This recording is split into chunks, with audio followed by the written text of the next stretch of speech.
कधी जर आपण खूप छान उन्हाळ्यामध्ये दुपारी मस्तपैकी आपला आवडता मराठी एकदम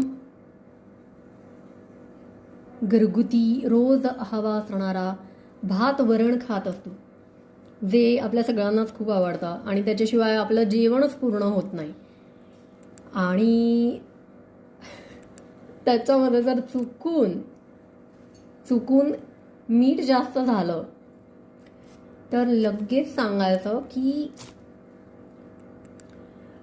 विशिष्ट प्रकाराने ह्याच्यामध्ये न्यूट्रिशन मॅनेज केलेलं आहे, ज्यामुळे उन्हाळ्यामधला डिहायड्रेशनचा त्रास होणार नाही. म्हणून यामध्ये मुद्दामच मिठाचं प्रमाण थोडं जास्त ठेवण्यात आलेलं आहे. अशी असते डायटिशियनची अक्कल.